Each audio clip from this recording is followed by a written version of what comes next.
Good evening. I am Wags here with Lombardi's Legends podcast, and joining me is Dane. We are live here on Facebook, YouTube, and Twitter for our full reaction after the Packers shut out the Seattle Seahawks 17-0 tonight to improve to 8-2 and now sit atop the NFC. Dane, how you feeling tonight after this one? I feel great. I mean, shutting out teams in the NFL is not easy to do, especially these days with all the rules skewed towards the offense. Shutting out Russell Wilson is one of my favorite things on the planet, Wags. So to go out and put up a big goose egg for them is really great to see. This Packers defense continues to play at an incredibly high level. Something we talked about in this preview heading into this game was, can they continue to build off of what they did the week prior against Kansas City? And they sure as heck did so. Wags, in the last 2 weeks, they've allowed 13 points against the Chiefs and the Seahawks. That is not easy to do. So how about it? I mean, am I crazy to be as optimistic as I am? I mean, they're playing incredible ball right now. Not crazy at all. And it sounds even more impressive when you say they gave up 13 points total to Patrick Mahomes and Russell Wilson the last 2 weeks. I mean, the teams we know, but when you think about that, it doesn't get any more impressive than that. And they did darn good against Kyler Murray the week before that as well. So this Packer defense was looking pretty good for the first portion of the season. We thought, well, we'll see once we actually play some top flight quarterbacks, because we didn't face, a murderer's row during that stretch. But they've stepped up and played even better. So how can you not be impressed with that? I know there's going to be a lot of folks, and we can. Why don't we talk about this off the top? Not to look at the downside, but. It's hard not to think about some of the additional injuries that may have cost us in this one. So we know Aaron Jones went down with a knee, and the Packers reportedly do believe that's an MCL sprain, but they're going to have to undergo further testing to know for sure the degree and confirm if that is indeed the injury. Those can be short term, depending on how bad it is, to, a 6 to 8 week injury. I mean, so that could be a pretty significant injury. Whitney Merciless with a biceps, that's going to make me hold my breath, because anytime you have that type of injury, a bicep or anything with the muscle in the arm, sometimes those can be even, I don't want to say season ending, but so we'll have to see with that one. And then obviously Rashawn Gary as well with an arm injury. The one good thing, Dane, I don't know if you noticed, is after he came out of the medical tent, even though he didn't come back in the game, Rashawn seemed to have a spring in his step, was fist pumping some of his teammates as he walked to the locker room. So if body language is any indication, perhaps he got some good news and didn't get the worst news in that medical tent. Again, we don't know anything yet for sure. Obviously, that could still be a injury that could keep him out for some time. So we'll have to wait and see. Dane, I don't know, what else we can say about it, though, because the Packers just keep rolling on. The one difference between the Packers and other teams is we're not unique in suffering injuries. This is happening to all teams across the NFL. It seems like we've gotten injuries to more key players than maybe some other teams. What's unique about the Packers is we just keep winning football games. So that's the most important thing right now, is that we sit here at 8-2 and atop the NFC. It's so true, Wags. It's so true that you say that. I'll add as well. It looks like and this wouldn't be unique for an MCL injury. Aaron Jones did walk off the field under his own power with the rest of the team. That's encouraging to see. Even if this ends up being something that's a little bit more severe for an MCL injury, generally speaking, that's not something that saps guys, of their ability long term. And at this point, I mean, that's what you hope for, right? Especially for a running back. Really what it is, folks that aren't aware of it, MCL is your side to side, your lateral movement. So he'll be able to walk fine, more or less. But it's that side to side. I think that they'll probably do some tests once the swelling goes down. I'm guessing it won't be tomorrow. I'm guessing it'll be Tuesday. We'll hold our breath. We'll hope for the best. And the good news is if it's a sprain and it's not a complete tear,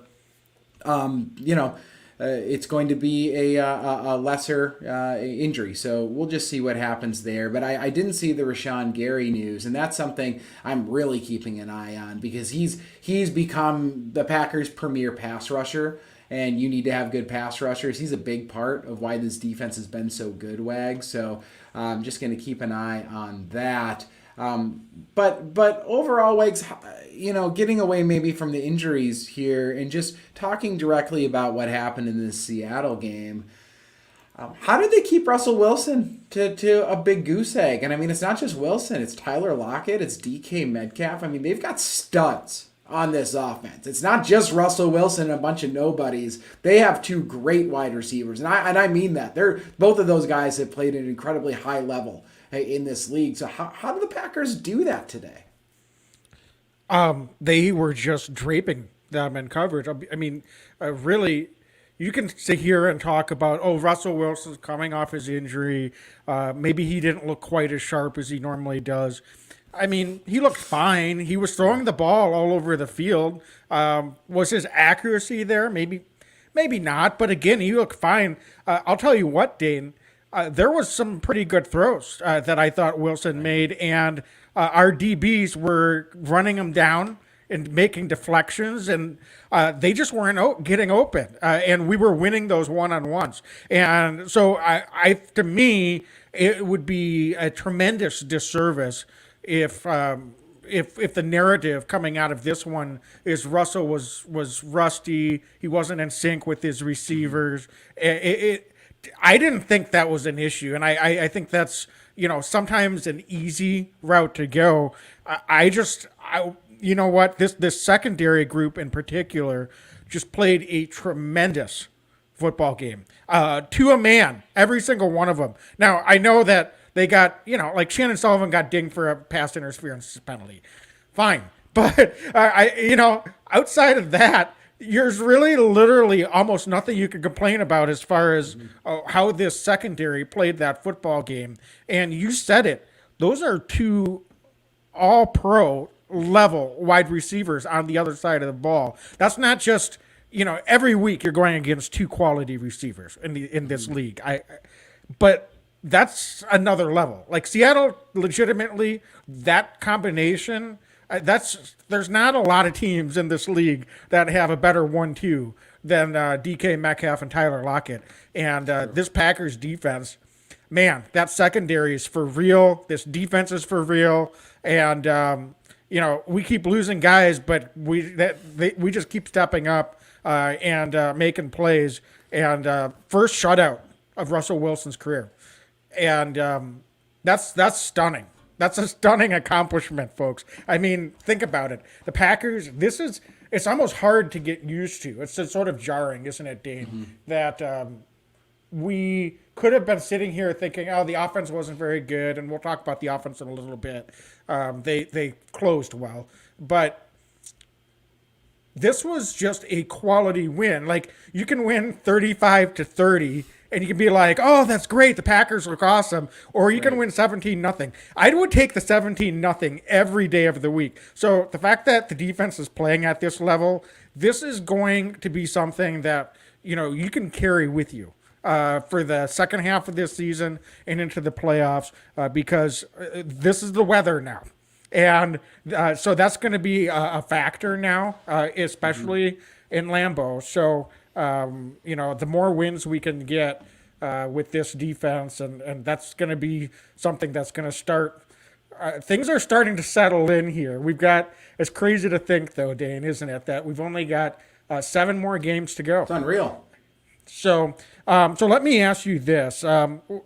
Just looking at this defense, one thing I would say, are you surprised that Seattle didn't try to run the ball more? As we sit here and we talk about us wanting to run the ball more, but it seemed like they didn't even really try to run for the most part. I was pretty surprised by that because the Packers won time of possession in this one, almost 2-1. I think the Packers had the ball for almost 40 minutes in this game. And Seattle, they had a lot of possessions where they were throwing the ball, maybe ran once or twice, and the Packers just forced them off the field.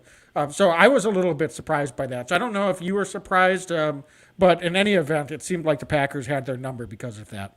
Yeah, I mean, I think, Wags, I was happily surprised by it because it made them one-dimensional. So, yeah, I was, but certainly surprised. I think that I would have expected them to maybe stick to that script a little bit more.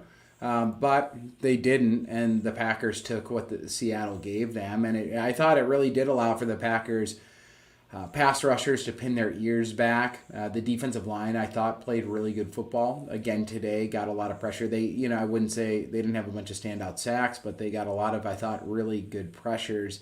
And then I mean, Rasul Douglas has been playing at such a high level for a guy who's only been in Green Bay for like 5 weeks. I think it's actually pretty incredible what he's been able to do. He was in really good position, I thought, again today on that kind of like end around that Seattle did, and just overall played really good defense. And I got to give a shout out to Kevin King, Wags. He was our X Factor on the defensive side. He ended up getting that pick. It was close, Kevin. It was close, but he ended up getting that interception, and I thought overall played good football otherwise too. There was a play earlier in the game where he was pretty fundamental, broke down, to a receiver kind of more in the open field and forced him to the sidelines. So I thought he played a really good football game as well. So just across the board, it's going to be hard for us to pick our Big Chiefs player of the game on the defensive side because I thought team defense was really, really strong today, and I would just give it to the entire defensive back group if I could. They just played that well. Well, maybe we will. I don't know yet. We'll settle in on it. But yeah, and I think speaking of that interception, it's I think a lot of people don't realize that the rules for a catch in the end zone are different, but it's not just for the offense, it's for the defense too. It's, so you don't have to like go down to the ground with the catch. That said, if Kevin King gets some extra work with the jugs machine the next couple of weeks, I wouldn't lose any sleep over that. That's for sure. You've got to grip that ball, Kevin. But even the receivers in this one, that is something else that I thought, you're going to love this, Dane. I really thought the elements kind of played a little bit into this one because it wasn't bitter cold, but it was snowing. It was the first cold weather game for either of these teams this season. And that ball was slick. You could tell that was a slicker ball than what we've had to this point in the season. And there were some drops from both sides. Aaron Jones had a couple of drops. Both passes one was high and one was behind him, but those are catches he normally makes, 98 out of 100 times, and he dropped both of those. And by the way, he might have scored a touchdown on both of those too. There was so much open field in front of him. And Seattle, I know Metcalf had a drop or two as well.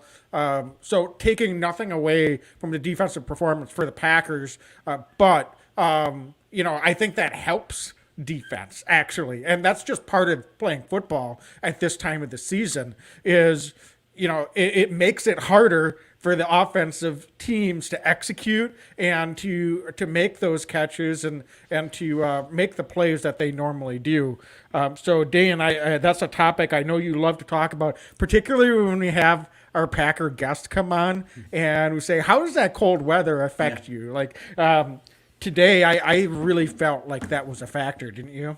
Yeah, I did. I think you're spot on that front. And then it's just who handles the elements better sometimes. And I'm glad the Packers are getting a nice early dose, pre-Thanksgiving dose of this, because I'm hopeful we're playing deep into January, early February at Lambeau Field with these elements. That's the hope. So I think you're right there. I also think that the field can get a little slick at times, and the Packers historically are a little better than the opposing team, I think, at being able to keep their feet. That's not always the case. We saw A.J. Dillon slip today, maybe another slip or two out there, but overall, thought the equipment team did a good job out there, too. Those guys were able to keep their feet under them, but what more can we say? I think the Packers handled the adversity that was the weather just that much better. And, it showed, right? It definitely showed. I thought that the Packers they played with more intensity throughout the game today. The defense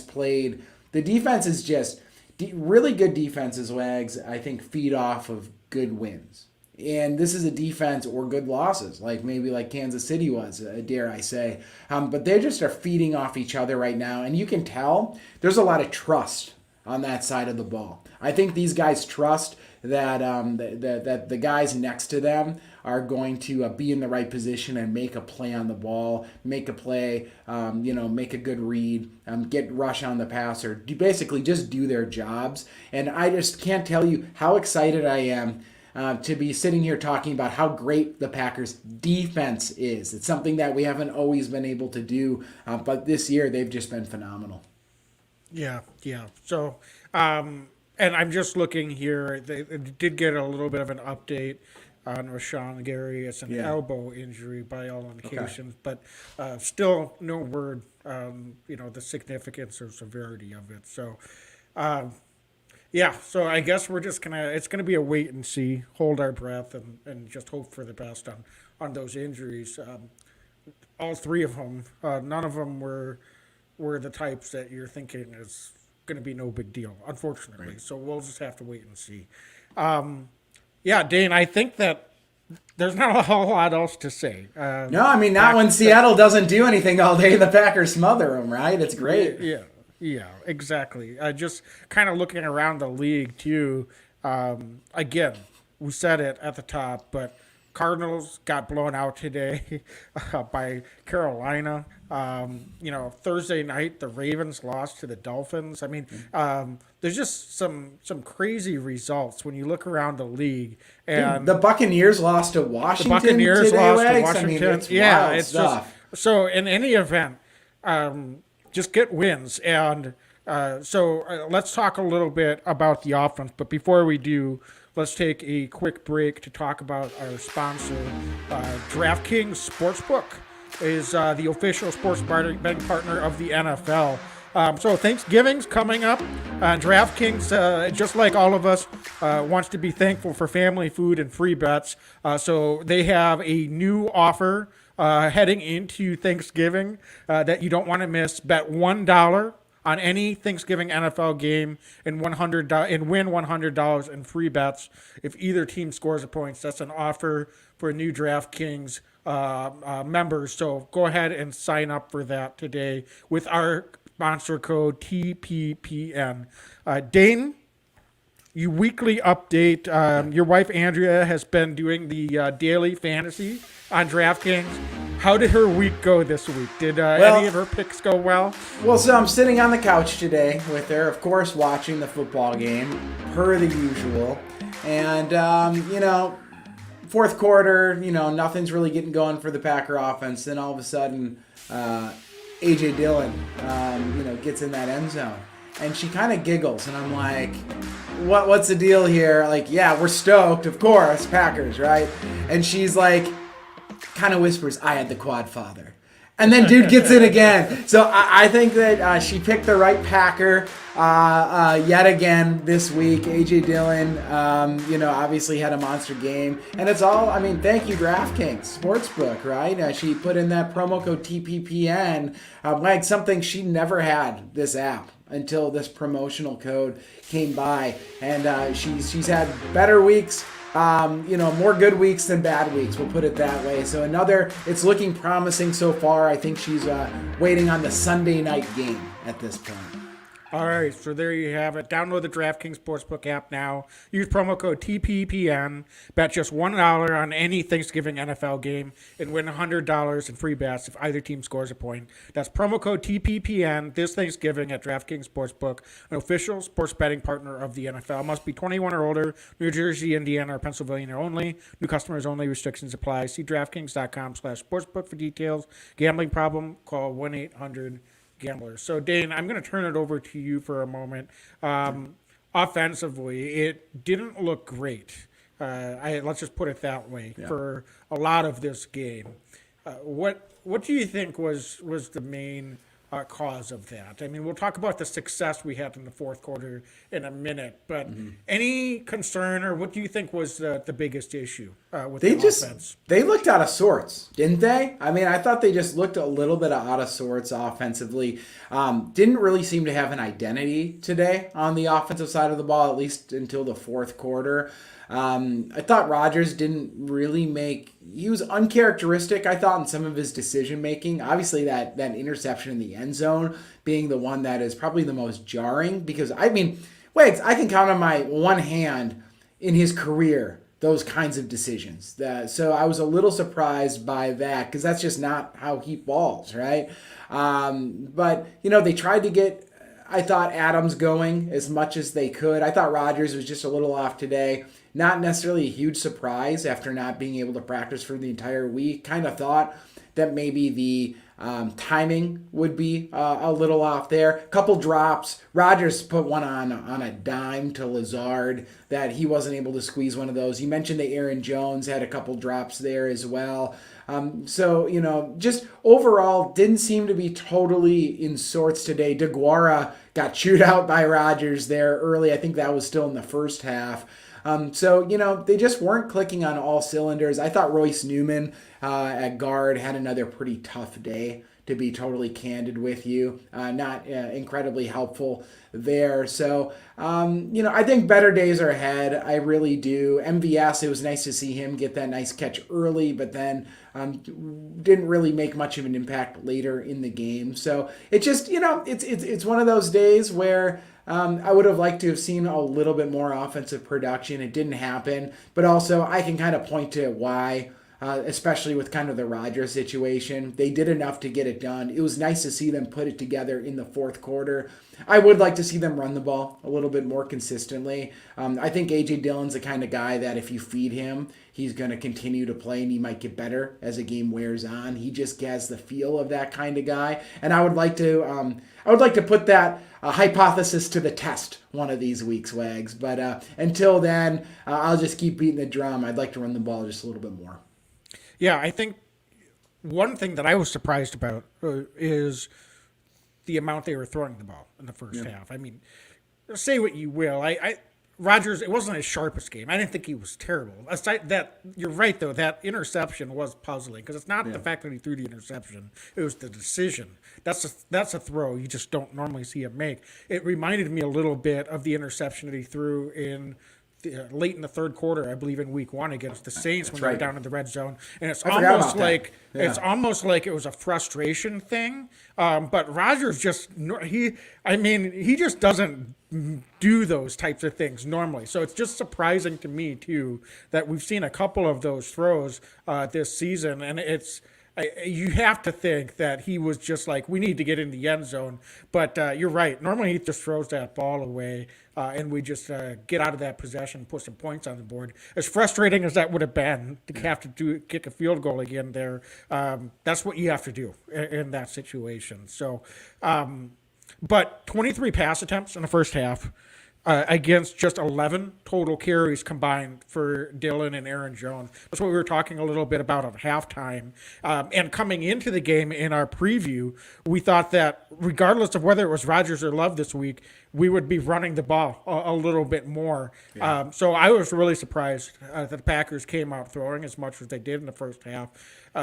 They had completions, but weren't necessarily in sync. That was you're totally right. I think that's the best way to look at it. Mm-hmm. And so it didn't seem to set the tone when we're running the ball. The other issue is we still seem to be struggling once we get down into that 25, 30-yard line of the opposition. Not even quite in the red zone, but those are some situations I would like us to see us run the ball. It seems like there's some predictability there. It almost always seems to be play action this year. And I'm wondering at this point if opposing defenses haven't picked up on that as well, because it doesn't seem like their plays. Now, haven't gone back and actually run the numbers on this, but it doesn't seem like their first down plays, once they get into or approaching the red zone in that territory, have been all that effective. So I think that's an area I'd like to see us improve on, because when we have those incompletions right there, that really, the field is already condensed. And now we've got 2nd and 10, and that really puts a lot of pressure on us. And again, we were 2 for 5 in the red zone today, just not as efficient as we've been. Last season, it was historical level. So I don't really expect us to be quite at that level every season. But that's been something we've been struggling with this year. So that's where I'd like us to really focus on running the ball more. But guess what? We did that in the second half. Even with Aaron Jones getting hurt, he had a couple of big catches on the second series of the second half. Before that, were you surprised? They called, I think, the exact same play twice on that drive. Is what it looked like to me. Unfortunately, that was the series that ended with the interception by Rodgers. And Jones had that. It was, again, a tough catch. Probably would have scored, I think, if he would have been able to come down with that catch along the sideline. But in any event, they got him the ball. And A.J. Dillon, obviously a big part of the reason is Jones got hurt, but 14 carries in the second half. That was a winning formula in this game, because guess what? We were effective running the ball when we leaned on running the football. So I was really pleased that we were able to get that going. That helped in our short yardage and our goal line situation. In the first half, Dillon gets stuffed on 3rd and 1 and 3rd and 2 a couple of times. And in the second half, we've got the ground game going. Guys are leaning downhill. Maybe that affects the Seattle defense a little bit. And then we get down by the goal line. It's 3rd and 4, and they hand the ball off, and Dillon gets in and punches it in. That's the type of execution, and that's why running the football is so important. Wags, can we talk for a second about that A.J. Dillon catch and run in the fourth quarter? That was incredible. I mean, that's real deal stuff. You see the sideline react on that too? Yeah, they went nuts. I mean, it was unbelievable. I mean, I've got to go back and watch that. I only saw it live. I haven't had a chance to watch it again. But he just looks like the part. Does he not, Wags? He looks like the part of a stud NFL back. He's big. He's physical. He's got way softer hands than people, I think, outside of Green Bay give him credit for. He just looks like he can be a complete guy for this offense. Yeah, for sure. And Matt Goplin, what's up, Goppy? What's up, Says some cold weather there. Those Dillon hits are going to be brutal.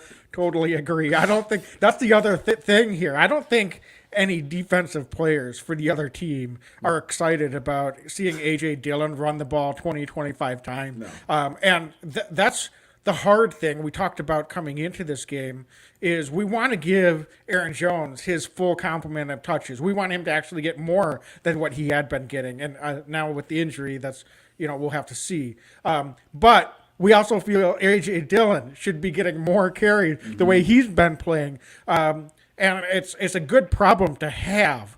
But getting that balance is something that we have struggled with a little bit. The one silver lining, I think, and hopefully Aaron Jones is only out a couple of weeks. But the one silver lining is I think that, it'll be interesting to see A.J. Dillon can have a chance to be a workhorse for as long as Aaron Jones is out for. And I think that, maybe that's something that could actually get that balance that we've been looking for between the run and the pass game going, and we don't have to worry about who's getting the ball running versus passing, but also running the ball. It's just a guy, we saw Patrick Taylor come in and get some carries as well in the second half. So if he can come in and just complement A.J. Dillon, and maybe he just gets a few carries a game, but A.J.'s a workhorse, I think this Packer offense could come right along. And hopefully Aaron Jones can get healthy and is back sooner than later. And you mentioned Patrick Taylor. Want to give him a shout out at some point in this podcast. Now seems natural time to do it. How exciting for this guy. Injured all of last season after college. He came on our podcast, folks, and just loved his energy. Really nice young guy. And to see him get this opportunity, he was on the practice squad, got called up when Kylan Hill went down, unfortunately, with that injury. And he's going to have a chance to get a couple snaps, Wags, I think, going forward. I was excited to see him. He looked good, limited touches, but it was exciting to see him. He looks like he was shot out of a cannon. So good for Patrick Taylor. It's just nice to see some of these young guys that are going to get a chance to contribute. And I think he can play some pretty good football for this team. He was really good in college. So somebody that I think some fans might not be aware of yet, but I wouldn't be surprised if in a few weeks they're going to know who this guy is, because he's going to be into action here, I think, as soon as next week. Yeah, he is for sure. And the biggest thing with those young guys, A.J. Dillon included, is ball security. So that was the only thing. I'm sitting there like, just hang on to that football. And they both did a good job of that down in the red zone in the fourth quarter. So kudos to them for getting the job done, for sure. When you look at the production from the pass game, we talked a little bit about Rodgers not maybe being super sharp. Davonte Adams, he had an okay game, but not a great game for him. What did you think of the receivers? Because, like you said, they tried to get him the ball. He had 7 receptions, I think 71 yards. Okay. But again, didn't seem like they were necessarily totally on sync. So I don't want to put it all on Aaron. What was it about the pass game today that, from the wide receiver perspective, that it didn't seem like they were quite connecting as well? Yeah, I mean, it's strange because it opened up. I was like, shoot, they might do something. MVS had that early play. I was like, okay, I think we can do this. I think the Seahawks did a pretty good job of taking some of their receiver play away with how their defense was, with kind of that too high look they did in certain situations today. But yeah, it just was one of those games where they just didn't seem to be in sync, receivers included, right? It didn't feel like it was one of those days, and the Packers ended up needing to lean on that run game second half. But I mean, anytime it's 3-0 going into halftime, right? Like, something's not going right on your offense, even though you've got the 3. It's just not ideal. So I'm not sure. I'm going to have to look a little closer to see what was going on. But I will say there was just a couple of those just drive killers, right? We saw a couple drops here or there, and you get a couple drive killers, a couple drops in this league.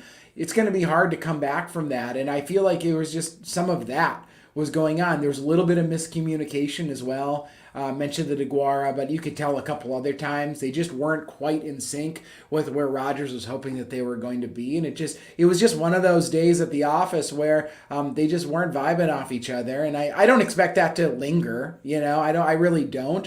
And I'm hopeful next week we're going to see just a little bit better look from this wide receiver. Yeah, it did seem like they took more shots downfield this week than they have in a while. They really tried to get the vertical pass game going. First half, Lazard was open over the middle, and Rodgers threw it deep. And I don't know if he expected Lazard to kind of make a stop and settle into the zone, but he just kept going up the seam. So when the ball and the receiver just didn't meet at the right time. So I don't know if Aaron needed to throw that sooner, if he expected Lazard to stop and settle into the zone, or what was happening there.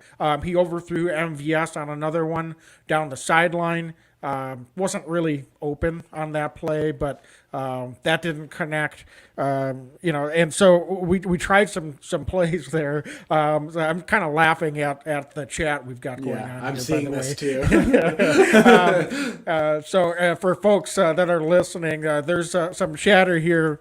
Dane's wife popped on, and she's talking about the quad father, and that Dane ran a marathon today. So Dane, congratulations! Just a little segue here, running a marathon, but talking about how Dane is giving the quad father a run for his money. I sorry, Andrea. I know you're married to the guy, but it ain't happening. That's not happening.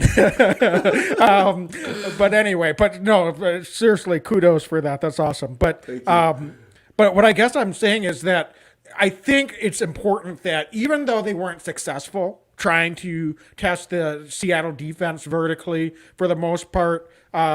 It's important that they're continuing to stress pushing the ball down the field vertically. That's been the biggest element that's been missing is that explosive play downfield from this offense this year, and I think that's the one thing that's missing, and it's going to happen, but you can't make it happen if you don't take some shots, and so I'm. Even though they didn't connect, I don't know about you, Dane, but I'm encouraged that they at least tried to take some opportunities to push the ball downfield more vertically today as well. Yeah, and maybe I'm a homer, but it felt close at times, and it really does. And maybe not today as much, but I feel like they're going to your point, I think that they're going to get there. But man, I just want to get there soon because we are getting to a point in this in the season. You mentioned there's 7 games left, right? So at a certain point, you are who you are in any given season in the NFL. But I've just got to think that they're going to be able to be opportunistic offensively with a couple of those plays at some point. They've got too good of a talent. You've got the Rodgers, you've got the wideouts. David Bakhtiari is coming back. He's going to give Aaron just that extra bit of time that he's going to need. And that really does, I think, come into play for this offense. And I think, a storm is coming for this Packer offense. I really do think that they're going to be close. And watch out. If they're able to hit some of those plays with this defense, watch out, folks. They're going to be like that much better. And they're already 8-2 right now, Wag. So, I mean, it's pretty exciting prospect, I think. Yeah, and speaking of pass protection, I thought that was something that the offensive line did extremely well today. Mm-hmm. Not only did Seattle only sack Aaron one time, there were a bunch of plays that he was standing in the pocket for quite some time. And he was shifting around, and he had good pocket presence as he normally does. But I thought they did a really good job. And again, we talked about getting the run game going, particularly in the second half. On a yards per play basis, the run game wasn't super effective, but it did what it needed to, right? So I think that's the most important thing. You mentioned Newman struggled a little bit at times. I think his days are numbered as a starter as soon as Bakhtiari is active. So whether that's next week, a couple of weeks from now, I guess we'll have to just wait and see. But that's going to help too because and the thing is with Royce, and sorry to cut you off, but the thing is with Royce, I think long term he's going to be a starter in this league and very likely for the Packers. He's just a rookie and a 4th-round pick. I think they threw him into this by necessity. But I think, and frankly, I think Runyon probably would have looked a little bit like this last year if they threw him in. That extra year has helped John Runyon just considerably. So I have a lot of belief that Newman's going to be the guy, but maybe just a little bit too early, too much too early. The game's a little fast right now, but it's going to slow down for Royce Newman. Yeah, no, listen, I'm not trying to get down on the guy or, long-term prospects. Sure. He's just a rookie. He's looked fine at times, but it's the every down consistency that's missing. And for someone with his experience level, you kind of expect that to happen. Right. There's things that he's not seen before that defenses are throwing at him up front now. So in any event, that wasn't meant to be a negative comment, but I appreciate you jumping in on that for clarification. Dane, I think it's time. Why don't we jump into our Be Legendary Big Cheese Players of the Week. Real quick, before we do that, special teams, just because another missed field goal, we've got to talk about it, just even briefly. Cause for concern with Mason? I have very little confidence right now in the kicking unit overall. Every time they're coming out there. And frankly, I think I'm justified in that because they've been missing a lot of field goals. And I'm not going to place blame at one person. It seems like every week somebody's making a mistake. I thought today should have been an easy ball for Mason Crosby to make. Wasn't able to make it. So I guess the problem is every week if somebody's having a problem and it's still not going through the uprights, that's a problem. So that's where I'm at in the situation right now. I'm just not comfortable with the unit when they come out there. Yeah, well, Mason needs to just focus on doing his job. And I'm sorry to make it sound that way, but it seems like it's getting into his head a little bit with the snap, the hold. If that happens, so be it. And if that means that the block, the protection, all of that. If that breakdown happens, it's not Mason Crosby's fault. And he needs to understand that his job is just to go up there and swing his leg and put the ball through the upright. And everything that's happening around him is extraneous. I get it's easier said than done. Mason's been in this league a long time. He understands that too. And missed kicks happen. But you're right, it's a problem. So I don't know what else to say about it. Yeah, no, I don't either. Good news is Amari Rodgers looked pretty darn good back there this week. Yeah. After a tough week last week, I want to give him a lot of credit. Some nice returns today in the punt return game. It's like, there's got to be a good and bad with special teams every week, unfortunately. But you highlighted they put Elton Jenkins on the protection team this week. And crazy, but Mason Crosby was out there kicking field goals at halftime, which is not a normal situation. Yeah. So he's frustrated, but I don't know what to say. He's been with this team a long time, and he's paid a lot of money to do his job, and unfortunately, he's not being very effective right now. Mm-hmm. It's not all his fault for this season as a whole, but he needs to be stronger between the ears, I think, and step up and just make it happen. I don't mean to give him tough talk, but Dane, I don't know if you have any other thoughts on it. I have no thoughts on it. I'm at a loss right now, on what to do there. I don't really know, and it's not all at Mason. Like I said, I think last week, Wordle, the new long snapper, now in his second game with the team, had a little bit of rough go. I thought that Bajorquez had a hard time getting the ball down. It wasn't working. But I agree. At the end of the day, it sucks, but Mason's going to have to make some field goals. I don't know how else to put it. Yep, absolutely. So, again, the rest of the special teams did pretty good today, though. Malik Taylor had a good return, too, I thought. Yep, he did. Yeah. So, return game was good. Coverage was pretty good. So, protection was pretty good. So everything else, and Borquez had a couple good punts. So everything else was just fine. But obviously, field goals, that was the one thing that was working great last year. So it's sort of a head scratcher that, we had such a terrible special teams unit. And the one thing that was good about it last year is now what's really struggling the most. I don't know what to say, but let's just get the protection consistent. And let's get Mason continue to just get the reps in, and I think he'll be able to get it figured out. So, All right. So, Dane, sorry to forget about special teams. I meant to hit on that. But let's get into our Big Cheese players of the week. I don't know, for me, offensively, I think this is the third week in a row. I'm going to say it's A.J. Dillon for me. He did it on the ground, 21 carries, 66 yards, 2 touchdowns. Yeah. The only one that got in the end zone. Had a couple nice catches you mentioned earlier. Big catch in the fourth quarter, just rumbling down the sideline, breaking tackles, and really just basically iced the game right there. So, I mean, what can you say about the guy? 3 straight weeks for me. Unreal. So I don't know if you've got a different nomination or if we're simpatico on A.J. Dillon. Absolutely not. It's A.J. Dillon. He played great football again. The quad father, making an offer we can't refuse. 2 touchdowns, looking great yet again. Love A.J. Dillon. Good choice. We are definitely in agreement, Wags.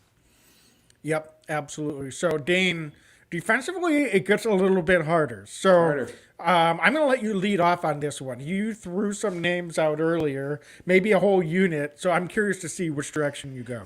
If I have to go singular, I'm going to go with Adrian Amos. I thought that he's the guy who makes it go. I think back there with that defensive back group, you know what you're getting with Adrian. I talked earlier about trust.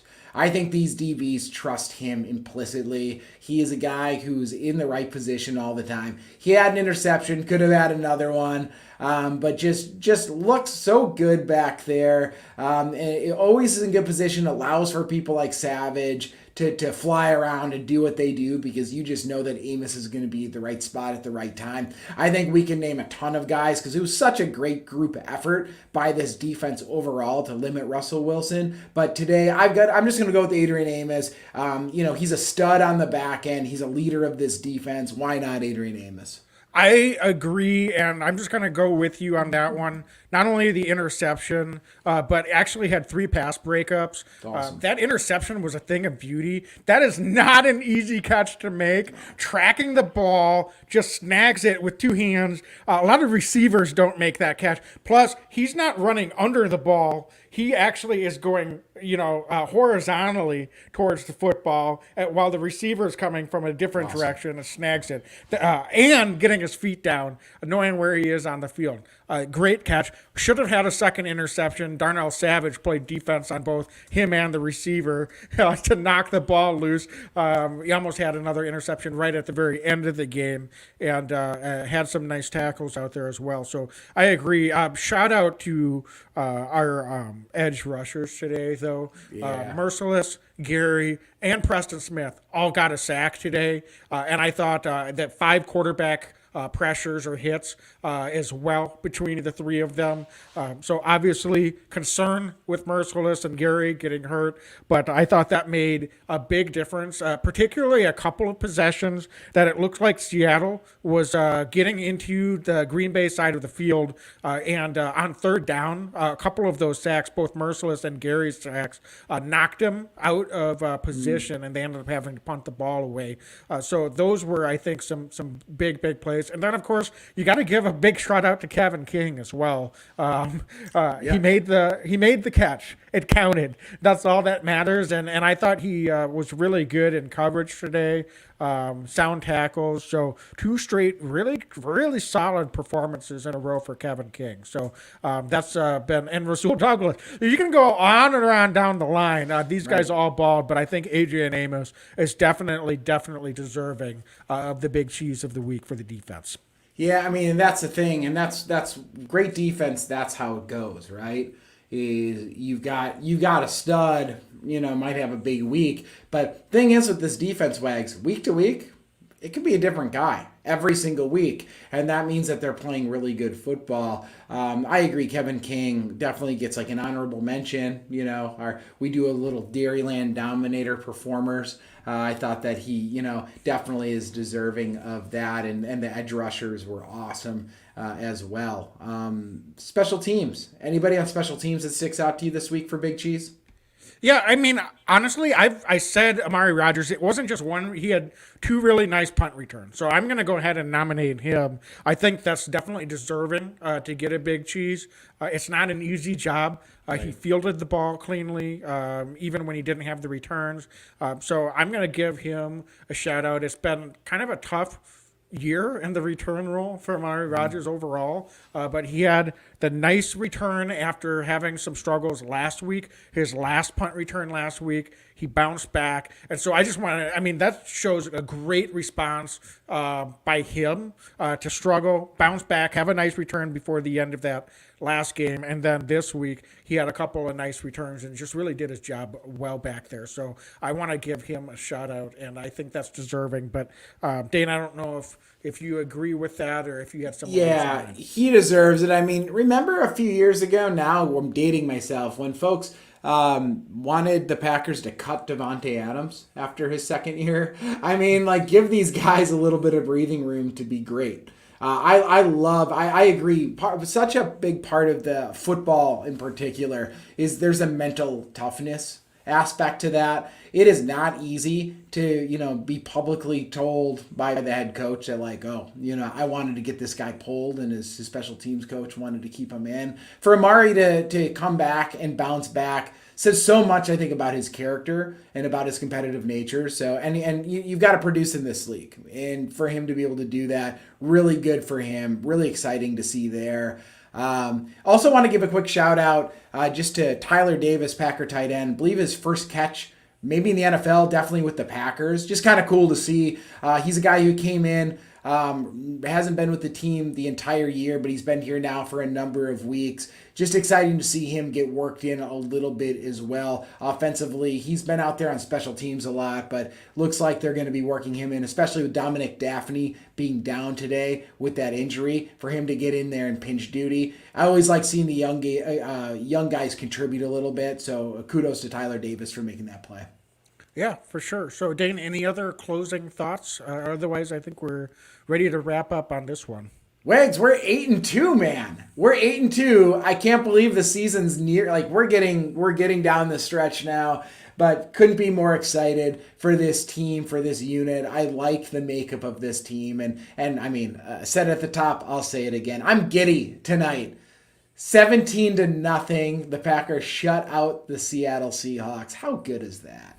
Yeah, it's great. And now next week we get our first crack at a hated rival. We're going to Minnesota to play Kirk Cousins and the Minnesota Vikings. So it would be wonderful. We'll talk a little bit about that in our preview on Thursday night. But it'd be wonderful to put the final nail in the coffin of their season this week. So hopefully this defense travels and we can go in there and just about clinch the division, I think, if we can get a win against them next week. Wags, I'm just going to put it out there. I know this is going to be a surprise. I hate the Minnesota Vikings, and I can't wait to talk about them on Thursday because I hate the Minnesota Vikings. I'm right there with you, man. So, all right, folks. Well, thanks so much for joining. Appreciate you jumping on and cheering along here. So, as always, be legendary and go Pack, Go Pack, go!